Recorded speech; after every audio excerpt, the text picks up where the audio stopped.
Bismillahirrahmanirrahim. Assalamu alaikum wa rahmatullahi wa barakatuh. Today is our 13th lecture of our online classes. We have discussed many things about simplifying algebraic expressions in the last two classes. We have discussed a power rule which was more known as power of power rule.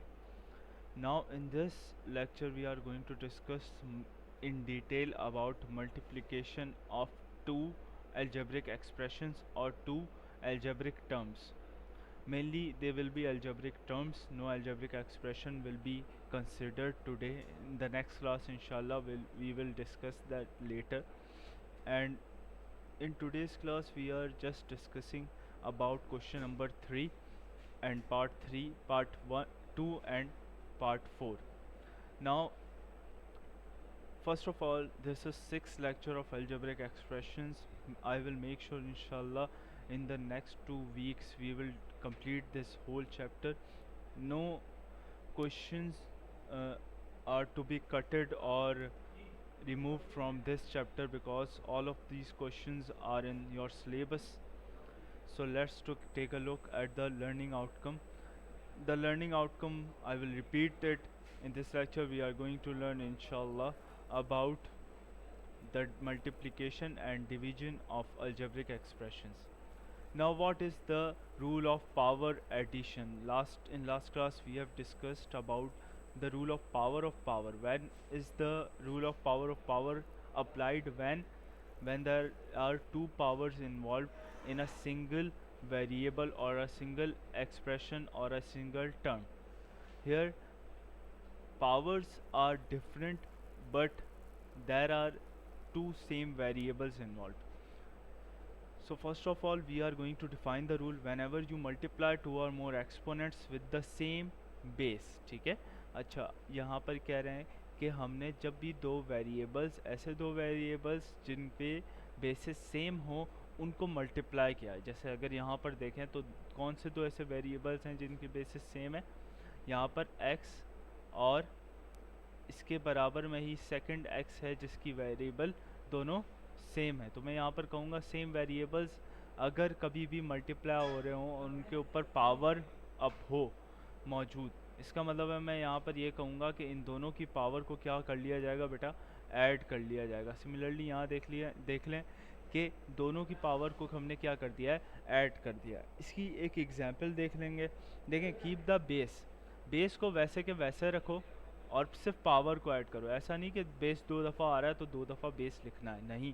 यहाँ पर क्या करोगे बेटा? Basis को आपने same रखना है, एक ही जगह रखना है, और आपने क्या कर देना है?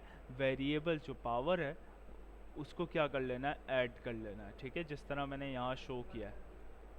ये इशू अगर आपको क्लियर है तो नेक्स्ट इसकी एग्जांपल ज़रूर देखें. इसकी नेक्स्ट स्लाइड में मैंने एग्जांपल लिखी है, गौर से देखें. जब फॉर एग्जांपल दो बेसिस सेम थी, देखिए मैं यहाँ ना वेरिएबल की बात कर रहा हूँ, मैं सिर्फ बेसिस की बात कर रहा हूँ. बेस में कुछ भी आ सकता है, नंबर भी आ सकता है, वेरिएबल भी आ सकता है. चाहे x लिखा हो, चाहे 8 की जगह चाहे यहाँ x लिखा हो, चाहे y लिखा हो, चाहे z लिखा हो या नंबर लिखा हो. हम एक्सपोनेंट पावर जब ऐड करते हैं जब दो बेसिस सेम मल्टीप्लाई हो रही हो. सिर्फ अपना कॉन्सेप्ट इससे बना लें कि जब दो सेम नंबर या दो सेम ऐसे वेरिएबल्स मल्टीप्लाई हो रहे हों, दो ऐसी टर्म्स मल्टीप्लाई हो रही हों, तो हमने उनकी पावर को सिंपली क्या कर लेना है बेटा? ऐड कर लेना है. यानी 8 की पावर क्या हो जाएगी बेटा? 3 + 5 हो जाएगी. अब आपसे एक बार मैं कैलकुलेटर में ये करने, अच्छा इसकी वैल्यू क्या हो जाएगी बेटा? अगर मैं यहाँ पर इसको सॉल्व मज़ीद करूँ तो मैं इसको इज इक्वल टू ऐसे लिख सकता हूँ 8 पावर 8, क्योंकि 3 + 5 किसके बराबर होता है? 8 के बराबर होता है. तो अब आपका आंसर ये है. अब मैं आपको एक यहाँ पर वीडियो पॉज करें और इन दोनों को पहले लिखें कैलकुलेटर में 8 पावर 3, फिर मल्टीप्लाई का साइन लगाएं और लिखें 8 पावर 5. ये करने के बाद चेक करें कि वापस आपने क्लियर कर देना है और चेक करना है, आंसर नोट कर लेना है. इसका आंसर नोट कर लिया, फिर इसके बाद आंसर चेक कर लिया, इसके बाद आपने क्या करना है? नेक्स्ट जो इज इक्वल टू के बाद टर्म लिखी है 8 पावर 8, उसको आपने चेक कर लेना है क्या बराबर आ रहा है. बिल्कुल बराबर आ रहा होगा. ठीक है, ये कैलकुलेटर में ये एक्टिविटी परफॉर्म कर लीजिएगा। बहुत स्लोली ये लेके चलूँगा क्योंकि हमारे पास सिर्फ इसका एक ही क्वेश्चन है, तो आज के लेक्चर में सिर्फ एक क्वेश्चन सॉल्व किया है। इससे पहले जितने क्वेश्चंस हुए हमने कम से कम 2 सॉल्व किए, ज़्यादा से ज़्यादा 4-5 भी सॉल्व करने की कोशिश की। आज के लेक्चर में सिर्फ एक सवाल पर ध्यान दे रहे हैं ताकि आप लोगों को समझ आसानी से आ जाए। एक सवाल है जिनके 2 पार्ट्स हैं, 2 पार्ट्स को सॉल्व करेंगे, दैट्स इट। 2 पार्ट्स आपने घर से करना है। अब देख लें इसको। अब आपने बताना है जी 3 अगर दोनों सेम हैं तो क्या करूँगा मैं, पावर को ऐड कर लूँगा। तो अब आपने बताना है आंसर क्या आएगा। सिंपल है, ठीक है, कर लीजिएगा इसको, एग्जाम्पल को भी। और अच्छा, इसको आप लोगों ने ऐसे करना है, जब आपने इसको कर लिया तो आप जो भी आपका आंसर आ रहा हो, ठीक है, वो इसी स्लाइड का स्क्रीनशॉट लेके आपने क्या करना है, मुझे व्हाट्सएप पे सेंड करें कि क्या आपका आंसर सही आ रहा है, ठीक है। मैं फिर आपको रिप्लाई कर दूंगा उसके ऊपर। चलें, अब देखते हैं एक्सरसाइज 8B का क्वेश्चन नंबर 3, ठीक है। क्वेश्चन नंबर 3 में सवाल कह रहा है 2a power 2 multiply by 2a power 3। देखें, आपके इसकी जगह पर 2 सॉल्यूशंस पॉसिबल हैं। या तो आप डायरेक्ट देखें, बेसिस दोनों की सेम है, 2a है, तो पावर को ऐड कर लें। पहला तो ये रूल है। दूसरा रूल क्या है? दूसरा रूल ये है कि पहले पावर को ओपन कर लें। जैसे ब्रैकेट्स ओपन करते हैं तो पावर क्या हो जाती है, पावर डिवाइड हो जाती है। जितने टर्म्स हैं इसके अंदर, जितने नंबर या कोफिशिएंट्स हैं, जितने वेरिएबल्स हैं, यानी ये पावर 2 के ऊपर भी लगेगी और a के ऊपर भी लगेगी, जो लास्ट क्लास में समझा चुका हूँ। इसी तरह पावर 3 2 पे भी लगेगी और पावर a पे भी लगेगी, ठीक है। तो अब आपने ये कर लेना है, या फिर आपने क्या कर लेना है, 2a को सेम रखना है और पावर्स को ऐड कर लेना है, या तो ये कर लो, ठीक है। दोनों में से कोई एक सॉल्यूशन कर लीजिएगा जो आपको इजी लगे। अब जब आपने ये किया तो 2 पावर 2, देखें अब मैं पावर को आप लोगों को मज़ीद एक्सप्लेन नहीं करूँगा। पावर का मतलब होता है किसी भी पावर की जितने टाइम्स जो पावर लिखी है, जैसे यहाँ पर 2 लिखी है तो उसी नंबर को उतने दफ़ा मल्टीप्लाई कर दो। यानी 2 कितनी दफ़ा मल्टीप्लाई हो जाएगा बेटा, 2 टाइम्स, ठीक है। 2 टाइम्स क्यों? क्योंकि पावर 2 है। इसी तरह यहाँ 2 कितनी दफ़ा मल्टीप्लाई हो जाएगा, 3 टाइम्स 2 मल्टीप्लाई हो जाएगा। इसका मतलब ये नहीं कि 2 3 ज़ा 6, इसका मतलब ये है कि 2 मल्टीप्लाई बाय 2 मल्टीप्लाई बाय 2, ठीक है। तो कॉन्सेप्ट सही करें अपने। जब मैंने 2 पावर 2 किया तो आंसर आया बेटा 4, समझा चुका हूँ। 2 पावर 3 किया तो आंसर आया 8। अब देन यहाँ पर जो पावर 2 है बेटा, यहाँ ब्रेक हो गई तो पावर 2 यहाँ पर लगी, तो यानी ये a स्क्वायर बन गया। इसी तरह यहाँ पर a क्यूब बन गया, ठीक है। तो यहाँ तक सबको क्लियर होगा। नेक्स्ट स्टेप में मैं ये कर रहा हूँ कि सिंपली मैंने सिर्फ जो पावर हैं उनको एक्सपेंड किया, अगर हो सकता है तो। 2 पावर 3 8 कर दिया और 2 पावर 2 4 कर दिया।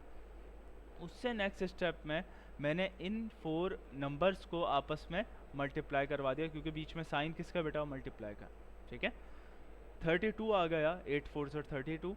अब बचे कौन से 2 वेरिएबल्स बचे, a स्क्वायर और a क्यूब बचे।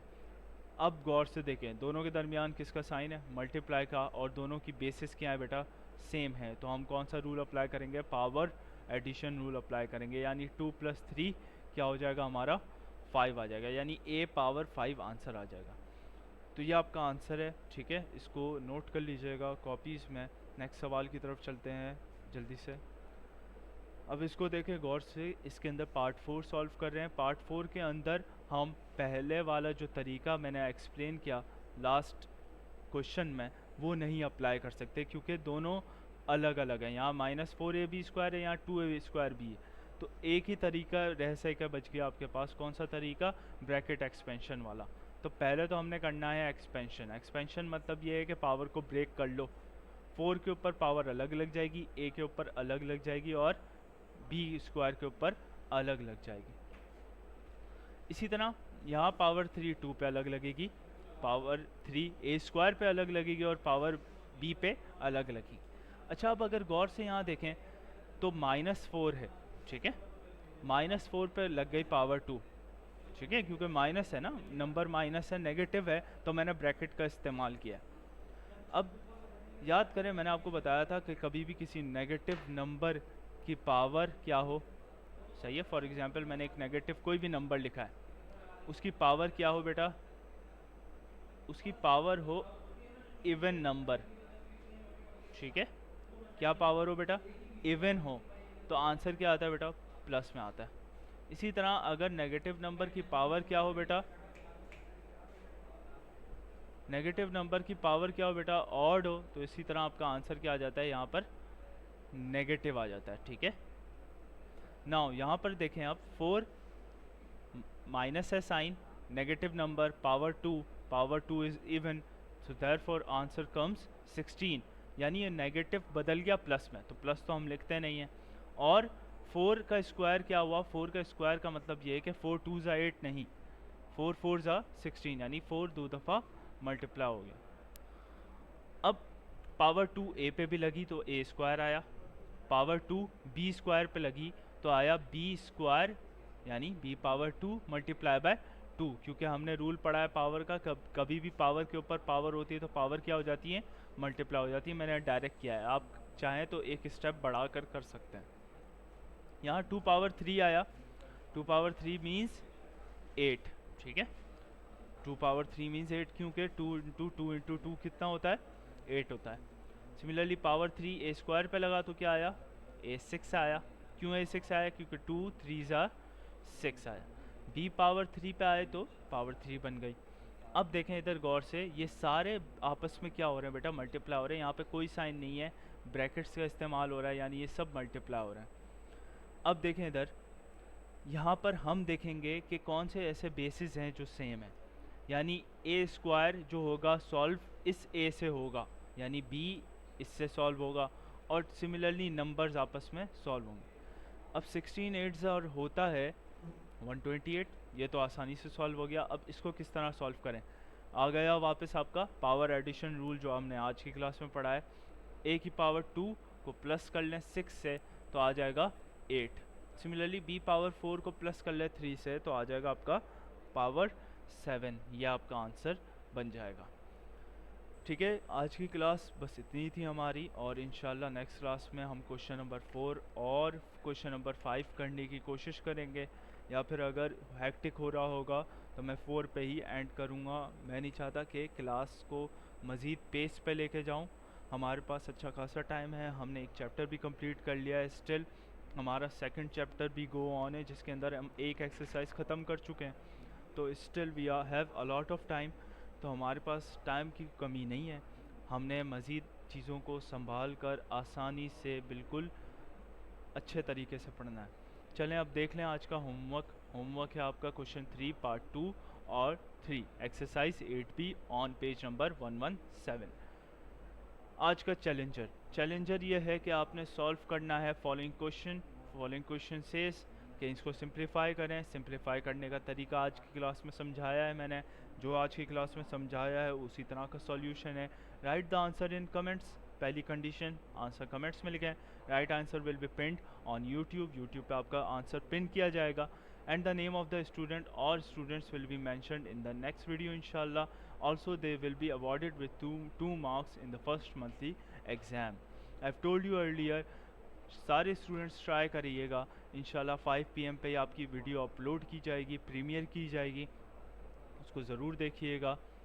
जी, अब उन स्टूडेंट का नाम जिन्होंने लास्ट क्लास में चैलेंजर सॉल्व किया था वो है हम्माद आबिद। ठीक है बेटा, कीप इट अप, और इंशाल्लाह आज का भी लेक्चर इसी के साथ एंड होता है। आप लोगों ने सब ने चैलेंजर सॉल्व करने की कोशिश ज़रूर करनी है। इंशाल्लाह फिर आपसे नेक्स्ट क्लास में मुलाकात होती है। जज़ाकल्लाहु खैरा।